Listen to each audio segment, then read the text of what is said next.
हाँ my dear student, आज का जो क्लास है बाबू, आज का जो सेशन है आप सब के लिए महा इंपॉर्टेंट है। क्या महा भी आई है मेरे प्यारे बच्चों, क्योंकि आज की क्लास के अंतर्गत हम लोग आपको सोल्यूशन करवाने वाले हैं कि क्लास 12 जो आपका हिंदी है तो हिंदी के यहाँ पे भी आई ऑब्जेक्टिव क्वेश्चन का सोल्यूशन करवाने वाले हैं। और मेरे प्यारे बच्चों, आपको पता होना चाहिए कि एक तमाम क्वेश्चन ऐसा क्वेश्चन है जो हर साल एग्जाम में पूछा आता है, कि मतलब एग्जाम में आता है। क्या एग्जाम में हर साल पूछा जाता है। तो इसलिए मेरे दोस्त, मेरे भाई, आपसे विनम्र पूर्वक आग्रह है, एक बड़ा भाई की तरह आपको समझाते हैं, एग्जाम में बाबू पूछा ही जाएगा, तो कभी भी इस तरह के क्वेश्चन को आप यहाँ पे इग्नोर मत कीजिएगा। तो चलिए, सबसे पहला प्रश्न जो हमारे पास दिया गया है मेरे प्यारे बच्चों, जो कि सबसे ज्यादा इंपॉर्टेंट है। कहा जाता है ना मेरे दोस्त कि आप किसी चीज को पूरी शिद्दत के साथ चाहते हैं ना, तो पूरी कायनात आपको उसे मिलाने में लग जाती है। तो बस आपका ड्रीम होना चाहिए कि हिंदी के ऑब्जेक्टिव में हमें 50 में से 50 लाना है। मेरा क्लास आप रेगुलर देखिए ना, एग्जाम में एक भी अंक आपका कट जाए ना, तो आप जो बोलिएगा सो हम करने के लिए तैयार रहेंगे। तो चलिए, सबसे पहला प्रश्न हमारे पास दिया गया 1 नंबर का प्रश्न कि शुद्ध वाक्य है, आपको बताना है जी कि शुद्ध वाक्य है। मोस्ट इंपोर्टेंट क्वेश्चन है बाबू, एग्जाम में कई बार पूछ लिया गया। तो इसका जो सही आंसर क्या होगा, तो देखिए यहाँ पे क्या होता है कि वह बिल्कुल भी बात करना नहीं चाहते थे। यहाँ पे देखिए, ये जो शब्द है ना यहाँ पे गलत हो जाएगा, क्योंकि इसमें होना चाहिए था वह बिल्कुल भी बात करनी नहीं चाहते थे। ठीक है, उसके बाद अगला है बी नंबर का ऑप्शन कि उसके स्त्री नहीं है, उसकी स्त्री नहीं है, ऐसा होना चाहिए, ये भी गलत हो गया।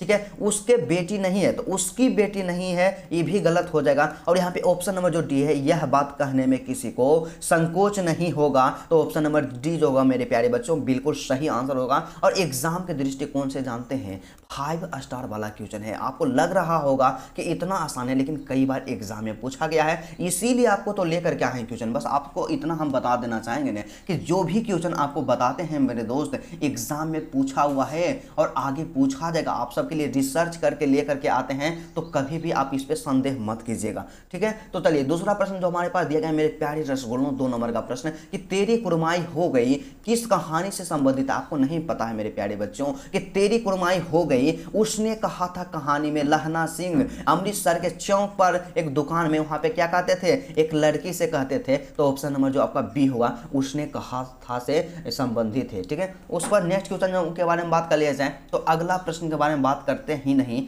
अगला क्वेश्चन का जो होगा आंसर बिल्कुल ही खतरनाक है, जो कि मोस्ट इंपोर्टेंट है। यहाँ पे 3 नंबर का प्रश्न क्या कहता है, तो तीसरा प्रश्न का कहना है ना बाबू कि रक्षक शब्द में प्रत्यय है। आपको नहीं पता है कि रक्षक शब्द में जो प्रत्यय है न, अक प्रत्यय है। आप बोलिएगा यहाँ पे अक प्रत्यय, आप बोलिएगा भैया प्रत्यय किसको कहते हैं। आपको नहीं पता है कि जो किसी शब्द के अंतिम में लग जाए उसे हम लोग प्रत्यय कहते हैं। तो ऑप्शन नंबर जो आपका सी होगा ना मेरे प्यारे रसगुल्लों, बिल्कुल ही सही आंसर हो जाएगा जी। और वही बात करते हैं नेक्स्ट क्वेश्चन के बारे में। तो अगला प्रश्न जो हमारे पास दिया गया, जो कि 4 नंबर का प्रश्न है, तो चौथा प्रश्न का सिंपल सा सीधा सा कहना है ना कि अर्धनारीश्वर पाठ के लेखक कौन है। तो आपको पता होना चाहिए माय डियर स्टूडेंट कि अर्धनारीश्वर पाठ के लेखक हैं रामधारी सिंह दिनकर हैं। क्या रामधारी सिंह दिनकर है मेरे प्यारे बच्चों। ऑप्शन नंबर जो आपका बी होगा बिल्कुल ही सही आंसर हो जाएगा। और नेक्स्ट क्वेश्चन के बारे में बात करते हैं, जो कि काफी ज्यादा इंपॉर्टेंट है, 5 नंबर का प्रश्न। तो 5वां क्वेश्चन क्या है कि पुराण शब्द का विशेषण क्या होता है। तो आपको नहीं पता कि पुराण जो होता है उसका विशेषण पौराणिक होता है। क्या होता है,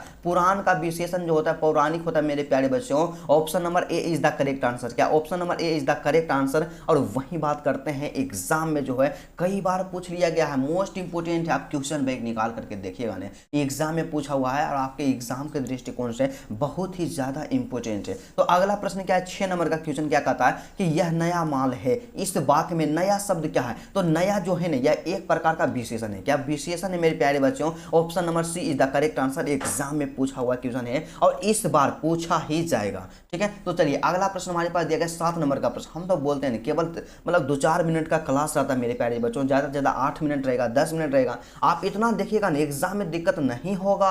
तो 10 नंबर का प्रश्न, 7 नंबर का प्रश्न क्या कहता है कि भगत सिंह ने कैसी मृत्यु को सुंदर कहा मेरे प्यारे बच्चों। तो आपको पता होना चाहिए कि भगत सिंह कहते हैं कि देश सेवा के बदले दी गई फांसी जो है ना सबसे सुंदर मृत्यु है। तो ऑप्शन नंबर जो आपका सी होगा मेरे प्यारे बच्चों, बहुत ही ज्यादा यहाँ पे सही आंसर है, 100% करेक्ट आंसर है। ठीक है, तो 8 नंबर का प्रश्न क्या कहता है, तो 8वां प्रश्न का सिंपल सा कहना है ना गोलू, इसका क्या कहना है जी कि निराधार शब्द का संधि विच्छेद क्या है मेरे प्यारे बच्चों। तो आपको पता होना चाहिए कि निराधार का जो शब्द है इसका संधि विच्छेद क्या होता है, निधन। क्या, निधन आधार होता है। क्या होता है, निधन आधार होता है। तो इसलिए हमारा ऑप्शन नंबर जो सी होगा मेरे प्यारे बच्चों बिल्कुल ही 100% करेक्ट आंसर हो जाएगा। और वही बात करते हैं ना गोलू नेक्स्ट प्रश्न के बारे में। तो अगला प्रश्न हमारे पास दिया गया है 9 नंबर का। 9 नंबर का प्रश्न क्या कहता है, 9वां प्रश्न का कहना है कि अशोधा का संधि विच्छेद क्या होता है। आपको नहीं पता है जी कि अशोधा का संधि विच्छेद जो होता है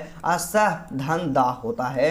तो ऑप्शन नंबर, इसलिए option number A is the correct answer. क्या, ऑप्शन नंबर जो प्रश्न संख्या 9 का होगा बिल्कुल ही ए सही आंसर हो जाएगा। और वही बात करते हैं ना मेरे बाबू नेक्स्ट क्वेश्चन जो कि 10 नंबर का प्रश्न है। तो 10 नंबर का क्वेश्चन हमारे पास क्या देगा, तो 10वां क्वेश्चन जो हमारे पास दिया गया जो कि काफ़ी मोस्ट इंपॉर्टेंट है, एग्जाम में बाबू कई बार पूछ लिया गया। तो कभी भी इस तरह के प्रश्न को आपको इग्नोर नहीं करना है, क्योंकि जो हम आपको बता रहे हैं ना तो कहीं ना कहीं पूछा गया है। ठीक है, तो अगला प्रश्न क्या कहता है 10 नंबर का कि रामपुरवा क्या है, रामपुरवा कहाँ स्थित, आपको नहीं पता है मेरे प्यारे बच्चों कि रामपुरवा जो है भितिहरवा के पास में है। क्या, भितिहरवा के पास है मेरे प्यारे बच्चों। और ओ सदानीरा चैप्टर से हमको लगता है लिया गया है। तो ऑप्शन नंबर जो आपका ये होगा मेरे दोस्त बिल्कुल सही आंसर हो जाएगा। और वही बात कर लिया जाए नेक्स्ट क्वेश्चन जो कि प्रश्न संख्या 11 है। 11 नंबर का प्रश्न व्याकरण से लिया गया है, क्लास 12 हिंदी व्याकरण का प्रश्न है कि परलोक शब्द में उपसर्ग क्या है। उपसर्ग का मतलब क्या होता है, जो किसी शब्द के आगे में लग जाए, शुरू में लग जाए उसे ही उपसर्ग कहते हैं। तो परलोक में क्या लगा हुआ है, परलोक में जो उपसर्ग लगा हुआ है मेरे दोस्त पर लगा हुआ है।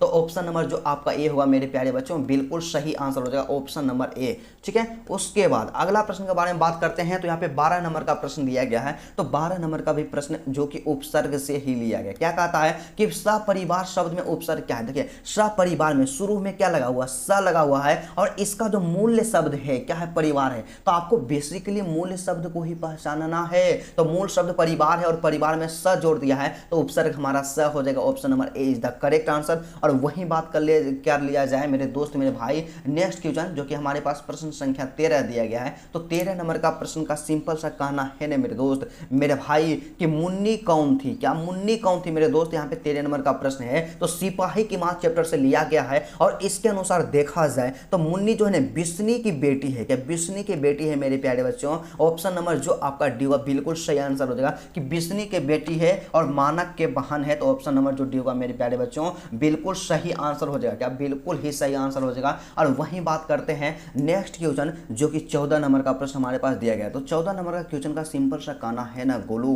कि मलिक मोहम्मद जायसी की मृत्यु कब हुई गई थी। तो मलिक मोहम्मद जायसी की जो मृत्यु हुई थी ना 1548 के आसपास में लगभग। ऑप्शन नंबर जो आपका ये हुआ बिल्कुल ही सही आंसर हो जाएगा। और वही बात कर लिया जाए सबसे अंतिम और सबसे ज़्यादा मोस्ट इंपोर्टेंट एग्जाम के दृष्टिकोण से जो कि हमारा हिंदी व्याकरण का है। एग्जाम में बाबू पूछा गया तो 15 नंबर का प्रश्न क्या कहता है जी, इसको VVI कर दीजिएगा, हर बच्चा इसका आंसर जानता है कि ईमानदार शब्द का विलोम क्या होता है। विलोम शब्द पूछा जाता है तो ईमानदार का विलोम क्या होता है, बेईमान होता है। क्या, बेईमान होता है मेरे प्यारे बच्चों, option number B is the correct answer. तो चलिए इस तरह से जितना भी आपका मोस्ट इंपोर्टेंट VVI ऑब्जेक्टिव था ना मेरे दोस्त सबका डिटेल पूर्वक सॉल्यूशन करवा दिए। बस आपसे हम देखिए एक चीज रिक्वेस्ट करना चाहेंगे बाबू, आपके लिए मेहनत करते हैं, आपको वीडियो दिया अच्छा लगा ना जी तो सबसे पहला काम क्या कीजिएगा, वीडियो को दिल से लाइक कर दीजिएगा। चैनल पे नए हैं तो बाबू चैनल को सब्सक्राइब करके अपना दोस्त बन जाइएगा, एग्जाम में कभी भी आपको दिक्कत नहीं होने देंगे। और यदि आप इसका फ्री में PDF नोट्स लेना चाहते हैं, क्या